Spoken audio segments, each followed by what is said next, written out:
Hello, welcome, Cristiano. Am I saying your name right?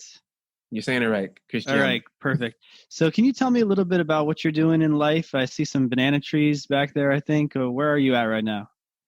At the moment, I'm in the Caribbean of Costa Rica, and considering the world just shifted, um, I got here right before it locked up from Kenya. I was in Kenya working on some projects, and pretty much right now, this has allowed me to recharge, really sit back and hone in on what matters, to adjust to the value system that's shifting in the world, and work on a new platform and method upon which to reach and connect and share this message, because social media censoring is a real thing. So, what is your message, and what are your projects all about? It's the simplest way to summate the message is that we are one. It's your ego. Your ego is what gives you your unique experience in this realm that we go through, but we are all one. And so just breaking that down, making that more of a reality, encouraging people to battle their selves before they try and get out and fight anything in this world. Take on yourself first. That's pretty much my message.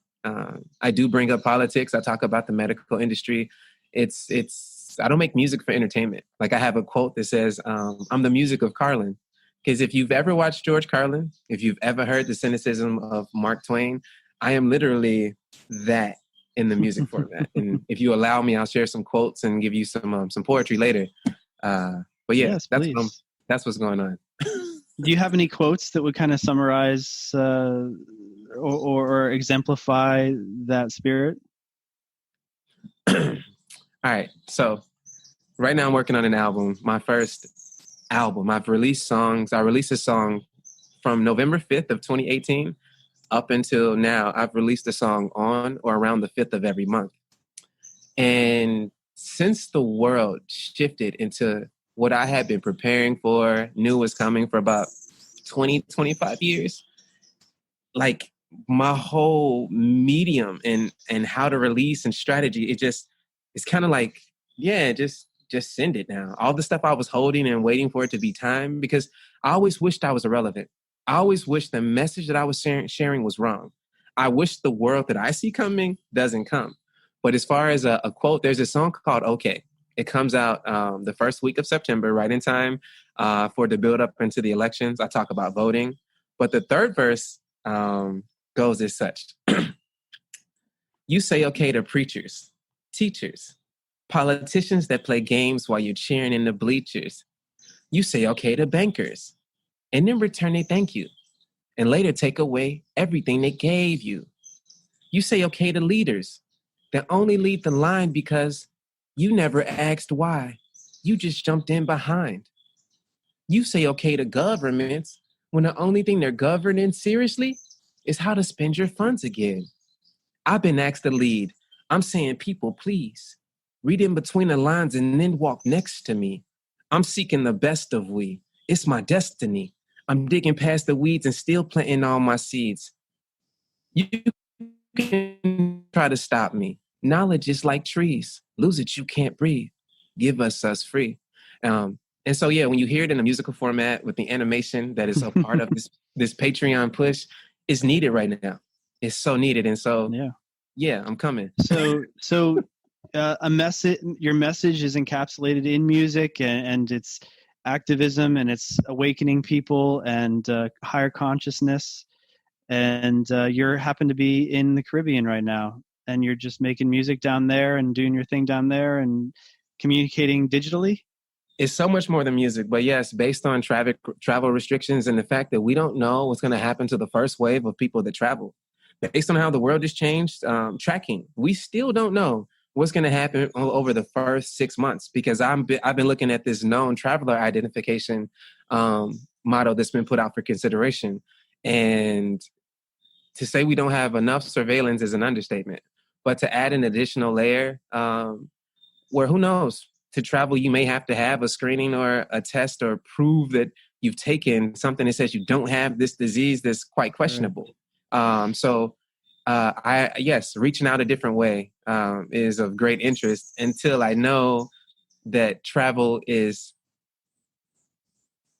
confirmed to not have certain restrictions. So I'm reaching out. I'm reaching out to you real right freedom, freedom of movement, which is actually supposed to be guaranteed under UN Charter of Human Rights. So how about this? You said that for 25 years you've known something is coming and you wish that it wasn't going to come. What are you talking about? I wish that my message wasn't right. Like, I can literally talk to you in verses. So here we go. Yeah, sure. Go ahead. I'm trying to dumb it down without dumbing it up. The system dumbed you down, labeled you clowns, and numbed you up. Enough to knock you down, to make it hard to get up. And then they give you handouts, so you don't demand much. The terrorists are the standouts with their hands out, balled in opposition of government handouts, screaming their demands loud. We just broke into an abandoned house to warm some cold limbs and feed some hungry mouths. Our road has no roadmap, so the road may get rough. We're a problem to the problem, the solution's in us. No more mouthing off, we're mounting up. Since you didn't hear our voice, trust now you feel our touch. This is not just music, it's a rhythmic movement. Speaking to the system through the speaker system. This is not just music, it's a rhythmic nuisance. The breakings of the chains, the makings of a change. Nothing Hitler did was considered illegal. It was an atrocity to the ideals of the people. Fast forward to now. Can you see the sequel? These governing Adolfs are transparent, so see-through. So see through the money. Stop seeking these fortunes. See through the news and all the bullshit reporting. Start seeking the truth. That's what I'm recording. I don't seek to amuse. I'm the music of Carlin. If you don't start to move now, you'll be a victim of Stalin. If you're not the solution, then you may be a problem. Please don't, because then there's only one option. I'm busting through doors. This time we're not knocking. So yeah, that's called a problem to the problem. Yeah, you're putting out a warning signal that it's a slippery slope to fascism, and I also wish that your message wasn't relevant, but it is relevant. It's crazy. There are a lot of Adolfs out there, and it's very apparent and transparent in what they're doing. So how about in Costa Rica or wherever you're at right now? Do you feel a sense of freedom there? I've never been restricted or, in a sense, fought for my freedom. My upbringing, the people that gave me entrance, for whatever reason, of all the people I know, I was never hindered in any way. In fact, as I look back, all I can do is say thank you, because I was the anomaly. And so, truth be told, the people that I meet, the people that gravitate towards me, or those that have the most adverse reactions to me, it is based on what they call freedom. It's like a stallion that you can't break. So if you want to ride it and you can't, it pisses you off, it disappoints you. But if you can appreciate the freedom that that stallion has to choose you and maybe let you ride, that's the most beautiful thing.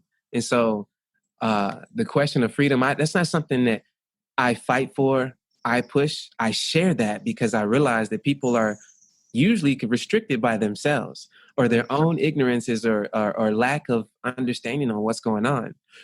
People need to emancipate themselves from mental slavery because only you can free your mind.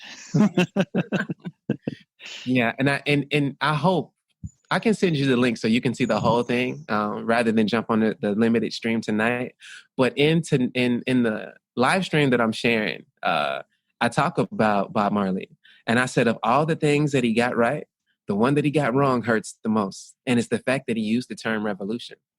Anyone that is ever pushed, got people to repeat the term revolution, guess what you did? You continued this cycle that's been going on for thousands of years. I actually don't like the word revolution either, although it's a very loaded word, and some people use it to mean one thing and other people use it as another. But you see people like Bernie Sanders, who he went on his honeymoon to the Soviet Union. He kind of glorifies Chinese and Soviet communism. And he says he's a democratic socialist, although he's, a capitalist millionaire who has several houses. But he's really got all people on this whole bandwagon that socialism is cool, and then he lets them down two presidential elections in a row. So to me, that's the biggest scam. And I think a lot of people people like me who voted for Bernie in the primaries, really feel a sense of like, wait a minute, if you can't even trust Bernie, who can you trust? And is this revolution a scam? Sean, okay, so yesterday I was talking to, the last few days I've been talking to my buddy from Canada, and he's a self-proclaimed philosopher. And his whole thing is that to change the world as we see, we need to vote. Vote for people that will love and make decisions that you love.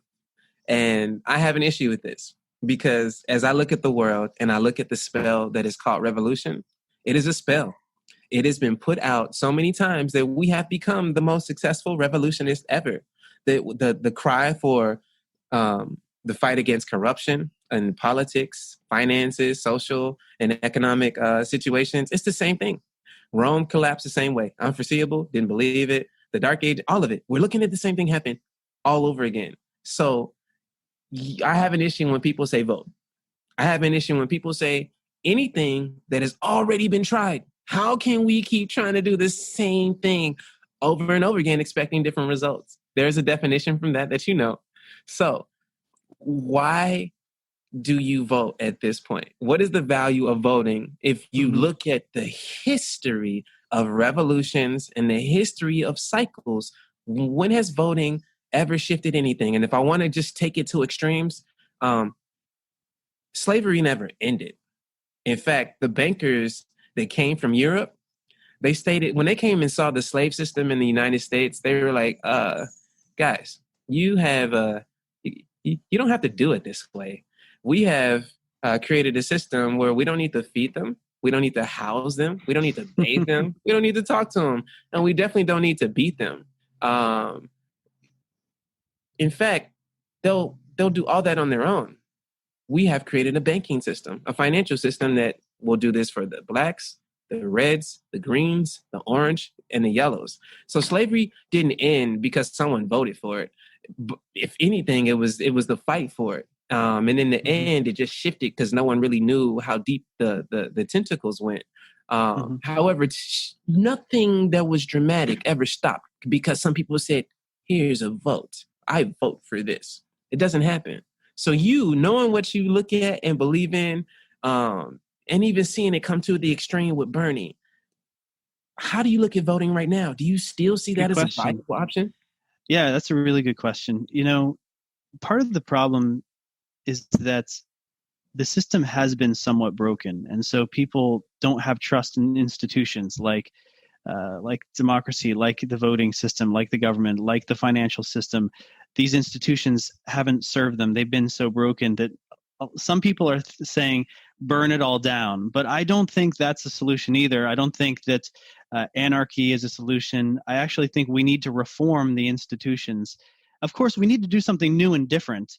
But some things are like incredibly simple, like term limits for Congress people, so they can't be in Congress for 50 years and keep everything antiquated, or like audits of politicians and their families, so we can look at their bank accounts and see if they're receiving payoffs and bribes and benefiting financially. I mean, those are just two little things that if we added that to our system, everything would improve a lot, and it wouldn't be perfect.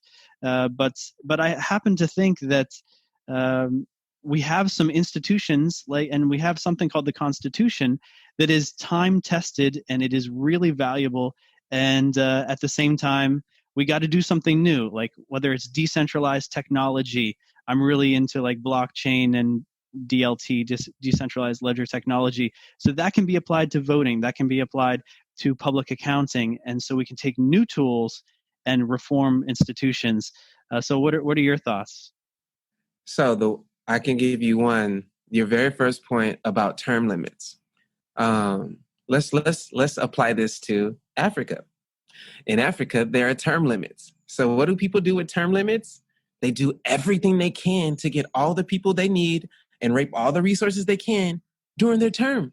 I don't think term limits are really going to help this situation when you look at what is done. So yeah, Congress can stay or there's certain seats, but what is the president going to do?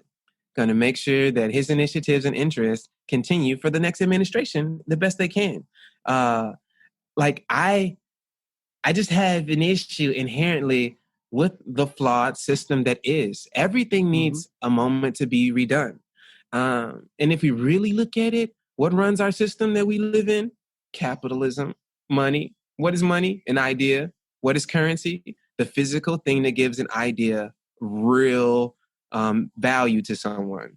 And what is that? A magic trick.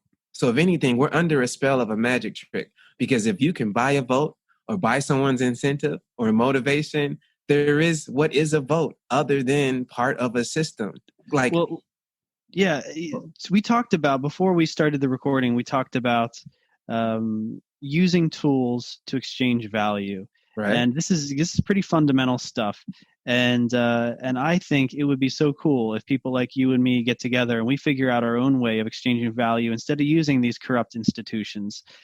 So that's why I like things like Bitcoin and Ethereum and all these decentralized systems for doing so. But what do you think? What do you think are some ways that we can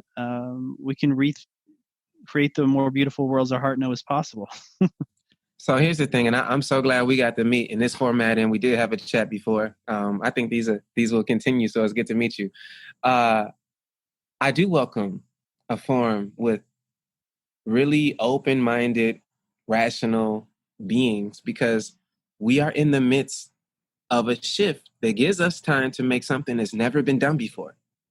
I've always said, guys, I know what the world looks like with money in every form or fashion, whether I have unlimited access to it or none. I've seen it. It's been seen for every generation of everyone that we know. Every book, every poem, every story, every history you know has been written with this in existence. And so my only challenge to anyone that will sit with me and give it consideration is, let's create a system where that does not exist. I will do anything to see a world without money. And it's not that it's going to be better or worse. It's the fact that I don't know. Who doesn't want to see something they've never seen during this span that they have access to? I would love to see it or be a part of it, but I just don't know what's going to happen to Cristiano. Is it going to be better? I don't know, but I want to see it. I want to see it. Well, yeah, and I'm sure you're experimenting with different ways of big time relating to people. Can you tell me some different ways? So let's think. My album is actually called Money Can't Kill Music. In 2010, I gave away everything that I owned, every worldly possession. I walked away from my corporation, passed it on to the people that were a part of it, and I disappeared. I promised myself that living the life that I lived and seeing the things that I had seen, I could see that, hey, I could live off of the world's trash. Do you realize how many usable things are discarded just because I can get a new one? Just because I don't want to fix that. Just because I live in Brazil part of the year, and Brazil does things very differently from the U.S. It's a society of scarcity, and so people they recycle everything, including napkins, including little pieces of plastic and saran wrap. They recycle everything, goes to the recycling, and people don't throw away microwaves and speakers that are broken.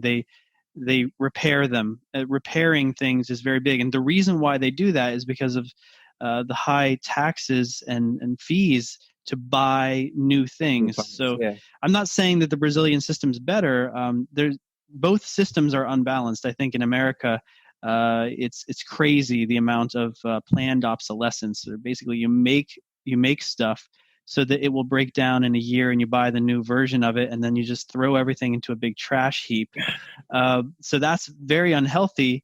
But what you have in Brazil is that people don't have a feeling of freedom because they feel poor, that they're not able to get the things they need or want because of the taxation. Okay, watch this. So just walk with me through this example. Tomorrow, Sean, if you and I woke up and money did not exist, every bank account, every bit of currency under sofas in your wallet, it just disappeared. Do you realize the electricity would still be on? The wind would still be blowing. The plants would still be growing. The cars would still be rolling. The oil will still be pumping. Nothing would change. Money I, doesn't do anything. yeah, I think if our consciousness as a species was higher, then we could do it and it would be the best thing ever.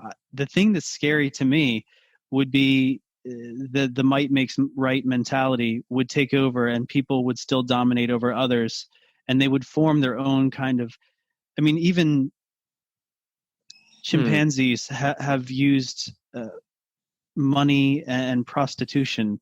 I don't know if you've seen that before, but you don't have to have printing presses for people to use that hierarchy of control and dominance. True. So what about in your life, besides just kind of like giving up on material possessions for a while? How do you interact with other people and get a place to live and all the practicalities? Without going in too far into detail, I don't own a cell phone. And the reason is because everyone around me has at least two. So why do I need one? So when it came to having homes and places to stay, I mean, I'm around people that have a home. Some have a guest house. And you must add enough value to their life that they are willing to share. And that's the exchange. That's all it is. That's all it is. It's not about anything more than that. The value system is changing right in front of us, but you just pinned it. It's it. It's the value that has no words, and you can't monetize it with anything other than the exchange of presence.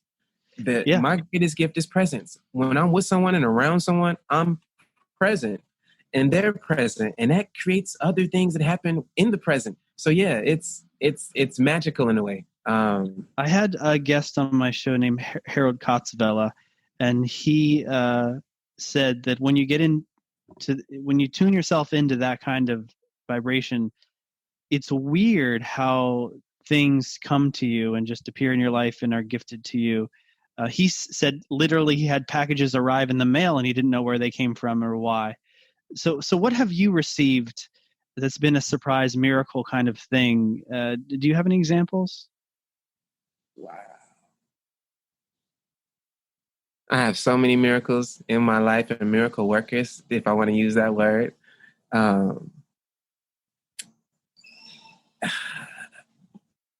don't know where to start, man. I think every single day I wake up, I live in this thing that is unexplainable unless you're with me.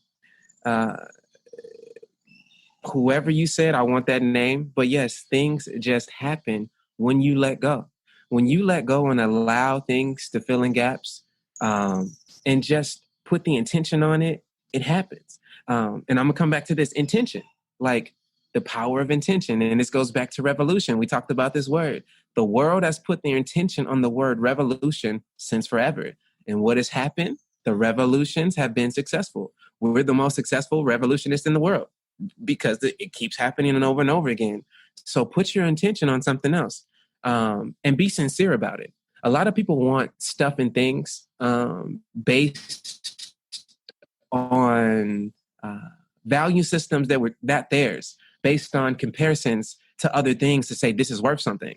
And that doesn't get you there. It takes an elevated awareness. And I believe that the consciousness of everything on this planet, everything from the plants to the creatures is raising. However, everything won't make it to the next level where we are communicating or accessing these possibilities in a different realm.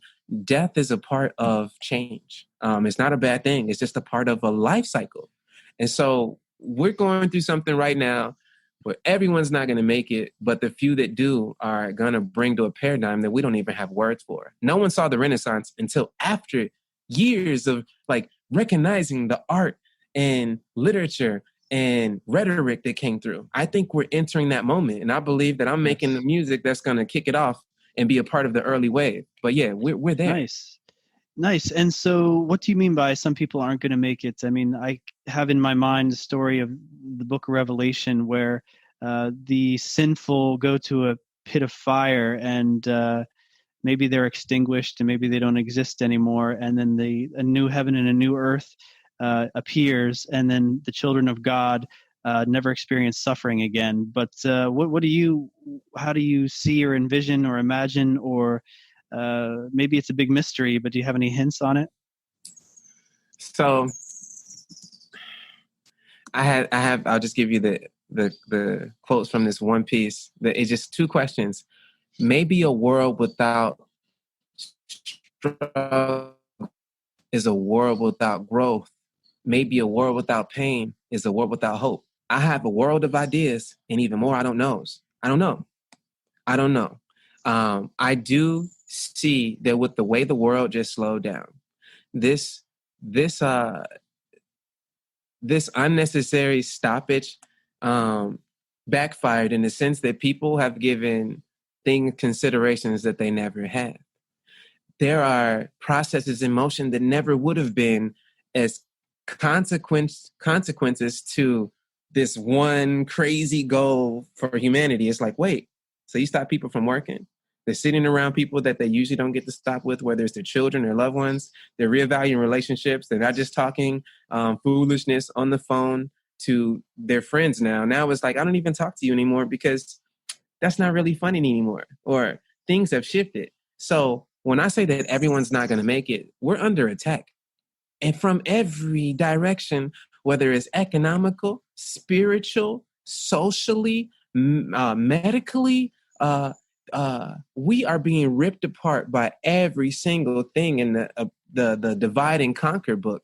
And so the people that won't make it are those that aren't willing to become something new, because it's hard to fathom that the world is changing. It's like, hey, and where will they go? Will they be stuck with each other? No.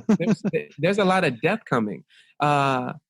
Death from depression and stress. There's going to be death from a lack of change in diet and awareness of what's going into your system. There's going to be death from fights and just the eruptions of very volatile people that must take place. It just has to happen. Some fights you need to step back and realize neither side was going to make it. But when I say people aren't going to make it, everyone doesn't make it over the same hurdles. And right now we're going through a big hurdle collectively. Everyone doesn't make it. Right now, if you were in high school and you looked at 50 people and said, let's run over the hurdles, we're looking at 14 to 18-year-olds, and probably 70% of them won't make it over a single hurdle, let alone a second and third. So that's what I'm saying. There is a filtering process taking place. I'm going to bring this to Q, Q has said that it doesn't matter how much disclosure you have, if you show all the information on all the high crimes against humanity that the elite have done, and you show that to the public, there will be 4 to 6% of people who have just been brainwashed so much that they'll never be able to accept the truth. And so that would be maybe the people who don't make it, so to speak, where they'll be just kind of stuck in the prison of their own mind. Yeah.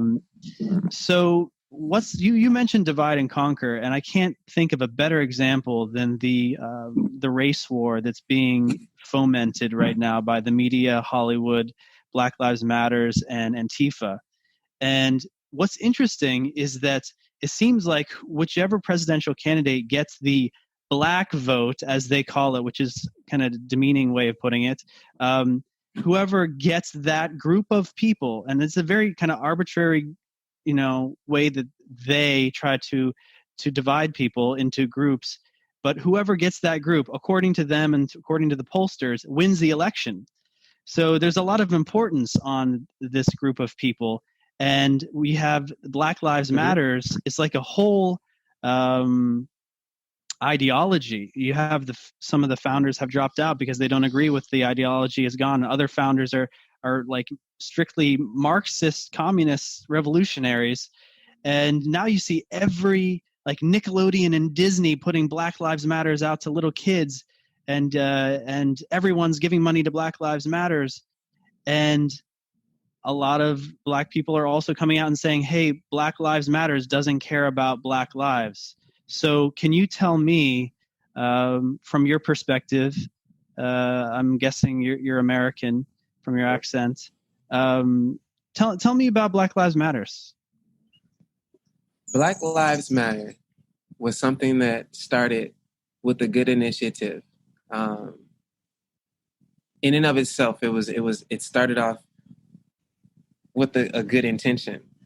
However, if you look at how fast and how early it changed, and following the money lines now, the connections to Soros and the comments about the connections to Antifa, it's tainted. However, the issue goes beyond Black Lives Matter. I have a problem with that term. I would never identify. I don't call myself Black. I don't really identify with the term Black because no one that looks like me ever called themselves Black. No one in the United States ever called themselves a Native American. No one I don't really like calling myself a white person. I have like, 10 different European lines inside of me. So that's why when Black gets just put so simply, it's like, whoa, this is so weird. I don't identify that. I was actually the president of the Black Student Association, but you would not hear me walking around stating this, that, and the third. My association with the term Black as it relates to me was listening to James Brown, I'm Black and I'm Proud, and realizing what he was saying, but not really getting the separation of races. So Black Lives Matter is, when we look at titles and terms, I don't give a damn who or what you put on there. You could say White Lives Matter, White Power Organization. I look at what you do. I don't look, Google. Google is just a name. They took the name of a number followed by 100 zeros and made it a company. No one knew what it was. Microsoft, just a name. It's what you do. And so when I look at what's been done, I have an issue with pretty much everything right now. But what was it? 4 days ago, I had a buddy on social media who went and tried to donate to Black Lives Matter. And she did follow the money chain, the questionable money chain that people think is, oh, no, it followed right up the line to an organization that's donating to nothing but democratic interests. And so it's called Act Blue. And it's something that Q has put out there. Q is giving us certain roads and paths to look on for information. And he puts a video from Candace Owens, but Candace Owens got it from someone else. But the point is that information's being put out there for people who are tuning into the Q drops. And yes, you're right. That's Black Lives Matters. You donate to them. It goes to Act Blue. Act Blue takes it, donates it to the Democratic Party candidates. It's just a slush fund. It's just a front organization. Now, here's something that I want to talk to you about explicitly. This is what I've been waiting on. QAnon and Trump. Mm-hmm. Do you support Trump, or is it what Trump has done? And I'm gonna give you some context. Hey, I'm like you. I don't care what you call it. I don't care how you paint it. It's all about action, baby, and that's why I support Trump, because of what he's done. Okay, now, and I just for your viewers, a lot of people, because I'm probably talking to the choir that gets it, but a lot of people don't support what Trump is doing because they don't support Trump. They associate him with what he was or what he was seen in the media, the portrayals, the quotes, the misquotes, the out of context, in context, whatever. He was judged before he ever got into this chair. And so his actions, the executive orders, the child trafficking arrest, these are things that fall second, third, fourth, fifth fiddle to what mass media is putting in your face. And so I didn't know anything about Trump and what he had done until 5 months ago, because I didn't watch it. I'm not into politics. I don't believe in people that just can get paid to be put in a position, can legally be queried by lobbyists, and have pretty much virtual time to just keep being reelected for nothingness. Joe, what's his name? Biden wants to be president. How many years has he been in Congress? And how many years has he been trying to make change? You're trying to change the same things that have been there forever. Why would making you president change anything? It's the weirdest concept ever. But here's my thing when it comes to Trump. And when I look at what's been done, I have read through almost every executive order. I went through every email in Obamagate. I have really jumped in and just dissected this because I don't need anyone to feed me. That's a lot for someone who wasn't into politics. No, but I'm into information that is effective. And it was kind of hard to really believe the things stated in Pizzagate until I read it. And then I got 2 videos from very trusted sources that I refused to put online as it related to the computer that was taken from Podesta. There's a video of a little boy in a shower being burned with hot water while Podesta's screaming at him saying, "What's my name? What's my name?" And the boy says something. He says, "No, what's my other name?" And it's just like, guys, this is insane. Then the other one, like, so as I went through this stuff, I was like, okay, look, if I'm looking at everything, if I want to go from when Anonymous and I were in communication, all and just acting together, all the way up into now, looking at Q and these drops and these awarenesses, and the fact that it's coded in a military slash very, very cryptic but concise language, which I know from just things I did in the past. It's a tricky line, because if Trump doesn't get to the Nasara implementation, then I just think we're going red and blue again. I think something has to change so drastically, or else we'll just end up with the same crappy institutions, the same corruption. That's why I mentioned term limits, and another thing would be voter ID to prevent that kind of voting fraud. But yeah, I think that there's a dangerous thing especially if the Democratic Party implodes, which is what I think was going to happen.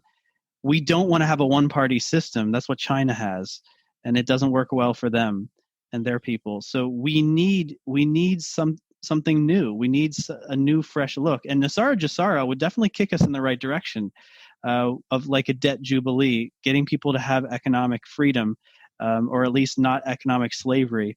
But you know what happens with lottery ticket people? You give them $1 million and they spend it all, and they're right back to where they were before. We need a consciousness shift. So how does that happen? You know, I think that what we're talking about is almost misanthropic in nature, because we're kind of like, yeah, even if we change it, the humans are going to go back to the same stupid shit again. Not necessarily.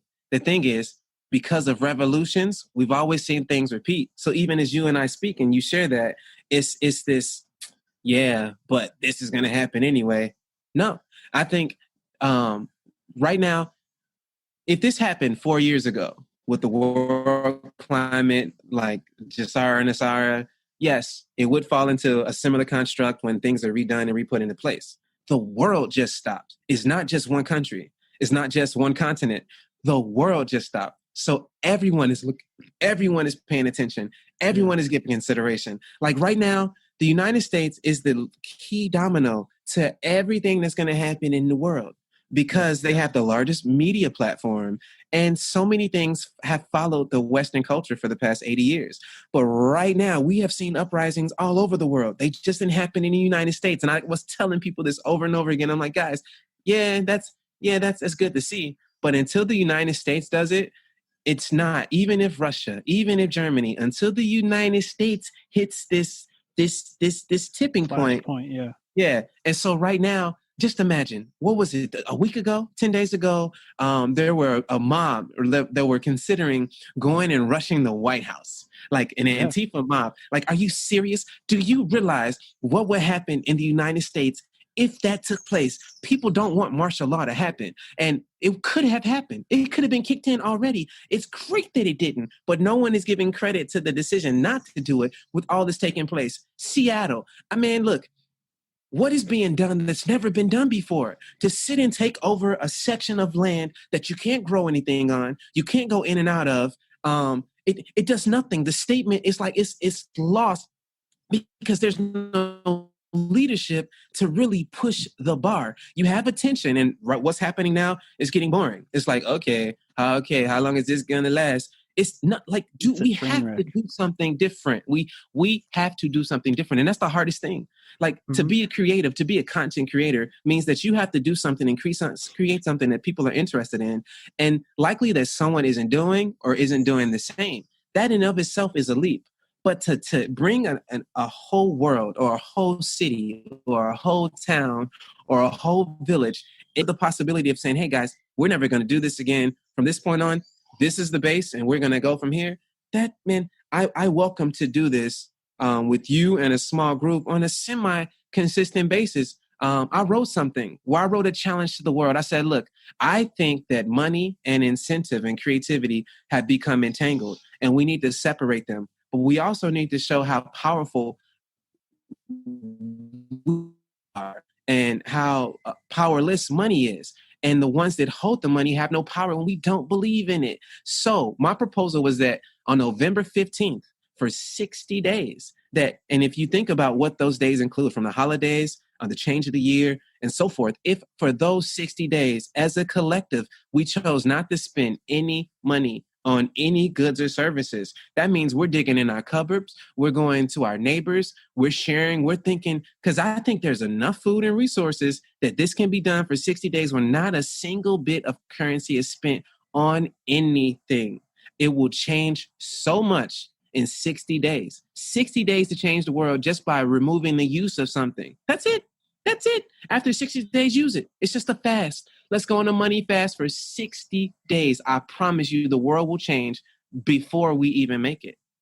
So I have these little things, and I wrote about it. I'll send that to you too when we finish. Okay. Yeah. I'll put a link for everyone to read it in the description.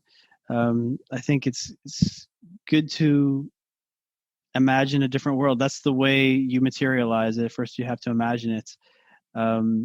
So I guess, I can relate to you a lot because I had these dreams and I felt very strongly about it. I spent about a year or so traveling to different intentional communities in the United States, trying to figure out, hey, where can I get with a group of like-minded people and I can create like this beautiful network community where we can share stuff.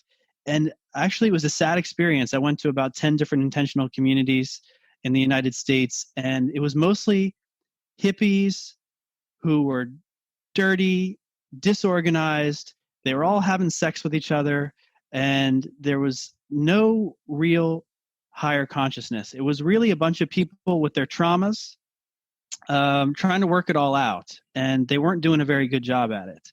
And it really turned me off. And I ended up realizing, hey, maybe the family unit of a father, a mother, and a child, like maybe there's a reason why we have all this separation because we're just not ready for it. And I don't know. So have you experienced what I'm talking about, where people try to do intentional community, but they're really not ready for it?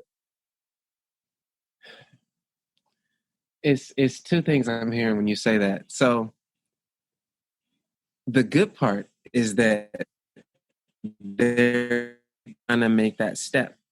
It's similar to what we're talking now. What is needed to change? It's like, at least I know I need to get out of here. So it's like, I made it out of here. So when I look at these communities, they made the step. The reason you went to go see them is because they stepped away from where you were. And so you had to make the effort. And so their boxes and their little microcosms have things that you wouldn't expect, but it has to start. It has to start. That's the healing process, right? To get all that crap out. And we have a lot of healing to do. There is a lot of trauma just from our regular culture. Oh yeah. The need, the more, the I am culture. Yeah. Yeah. The selfie culture. That is so weird. Right now, what are you working on though? What are you working on with your community? Like, you do the interviews, and I know you break down the cues, and this is more personal. Like, outside, what are you working on yourself with? Is it meditation to go within? Are you writing? Are you reading? Like, what are you doing to get better for this transition that's taking place? Yeah, so I do want to buy a farm and be more self-sufficient. But my main thing I'm doing is trying to keep a 1.5-year-old alive. When you're a parent, your priorities go from like all of your personal dreams and aspirations to like keeping this little human healthy. And there's so much altruism that you never know you had in you until you become a parent.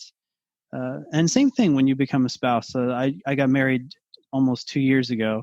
And so I went from living for myself to living for someone else. And then we had a child, and now I'm really 100% almost living for someone else. So it's really day by day, it's kind of chaotic being a parent, but I'm happy that I'm able to balance my life more than when I had a 9 to 5, because when I had a 9 to 5, I was putting my life source energy into that corporation, and I didn't have a lot left to give to my family. So now it's like, you know what? I'm going to tell this person that I can't interview them for another hour because I need to babysit and I need to do this and that. And so I'm just getting down to some basics with that. But I am going to be buying a farm, and I am going to be inviting people to go there and create sustainable, healthy business and so forth. How is, and what you just said? In fact, no, I'll say it now. So I have a conversation coming up with someone, and the reason that we even agreed to speak is because she posed this question. She was like, how many farms and individual farming projects do we need when we realize we're just further segmenting? Why do you need your own farm? Why like at what point do we realize that's not even it? And so when you considering all the farms that are the earth is just one big farm. But considering all the places right now, Sean, that you can go and be welcomed, you can go and build a house or move in, not be charged, just based on you as an individual, you can go, why do you need your own? Why aren't you looking to join or be a part of something that you can influence? Good question.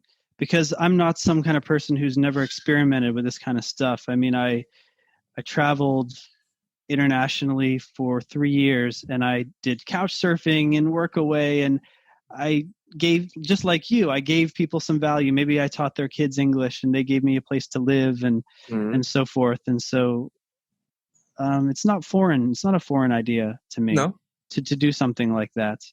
I think it's just a matter of that I'm not doing this just for myself, my own comfort level. I'm trying to consider my wife and what makes sense for her, for creating a home environment for our child and her comfort level. And so that's what we've settled on so far, but it's constantly evolving. But hey, tell me more about what you're doing and maybe we'll want to join you. Right now I am entering the realm of Patreon, where finally, for the past, 10 years, I have been literally doing everything without money, minimum financial resources. I gave up on money and believed in people. And I have accomplished, when I show people like the music, the animations, the musical, the motion feature in the works, and all of the things that have come, they're like, how much did this cost? Where did this come from? I said, no, right. Me and these people that wanted to do it, who had the skill set, collective resources, and found a way, we just did it. And I try and explain, I would rather do something with people that want to do it than people that are experts that do it for money. Because let's just say I wanted to build this beautiful house. I take the schematics to the #1 architecture firm in the world. And they're like, hey, Christiano, we'll build this for $5 million. I'm like, cool.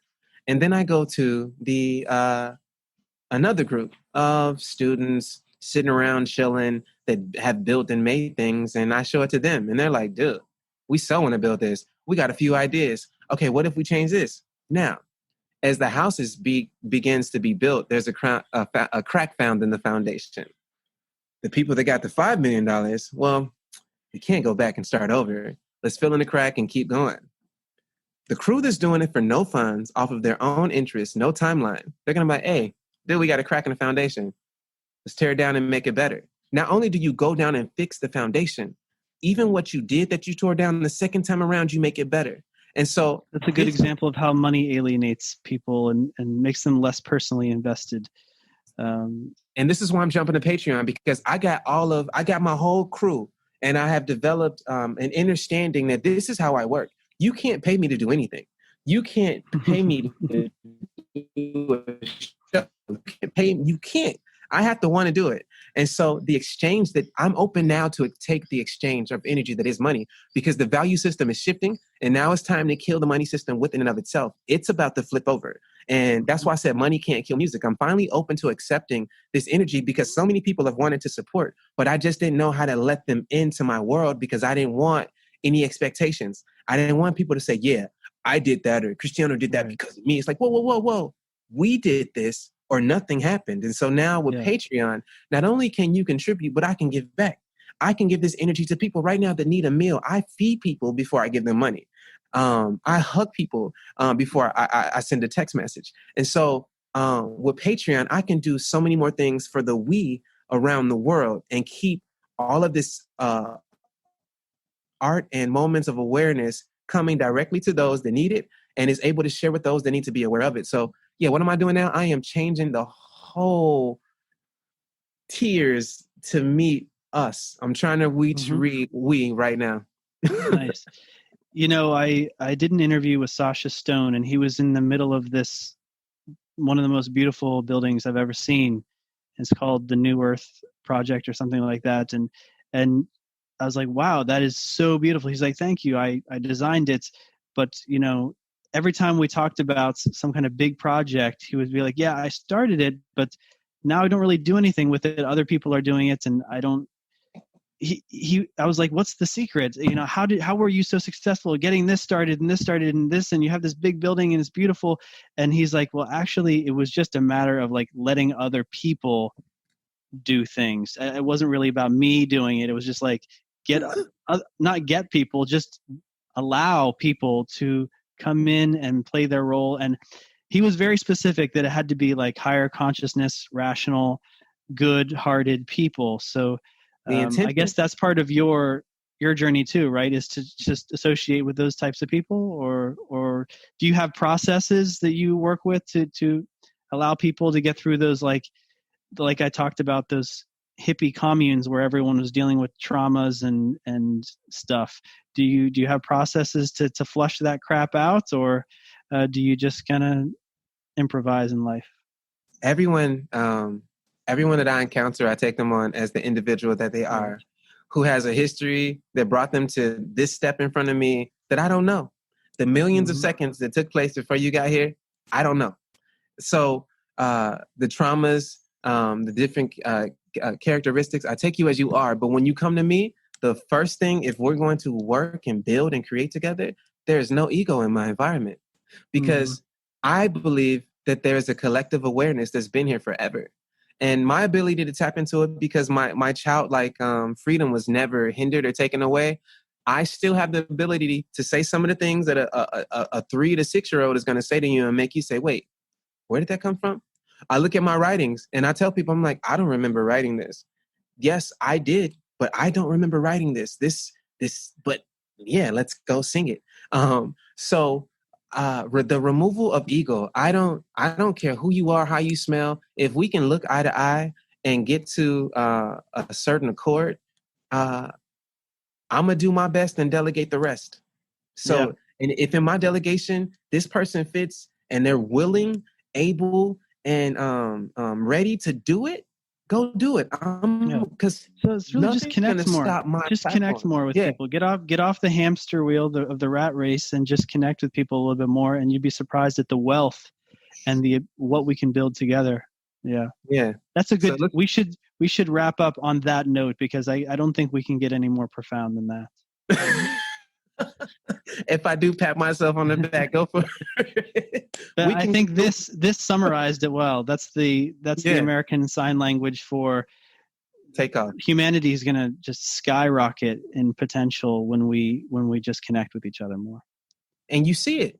You can see it. So yeah, I agree with you, man. I really appreciate this. 99% of people have good hearts, and the other 1% are just really, really traumatized. You can be traumatized, or maybe you can have a good heart and still be traumatized, though. Yeah, I hear you. You can have a good heart and still be traumatized. Oh, sure. And trauma is so subjective that it's just a weird thing. How can you pull out something that you don't know is trauma? I meet people that say, Christiano, when I think of my life, I've never been traumatized. And it's like, I can't say that's true or false, because a lot of traumas aren't even known to be traumas until something traumatic brings them out again. So, right. Yeah. We're raising the vibration. I really appreciate this moment with you, dude. Yes. Thank you for your time. And we will connect. I'm going to tell you all about my Patreon experience, and we can help each other out, because that's what it's all about. Big time. Thank you for your time, Christiano. If people want to learn more about you, how do they get to your Patreon page and find out more? you can type in on Patreon, you can just type in Christiano Can, or you can go to christianocan.com and it'll take you there as well. But yeah, I'm just getting started, and any support, trust me, it goes a long way. I'm putting the largest collection of 432 hertz music online. I have the largest trove of 432 hertz music live on the planet.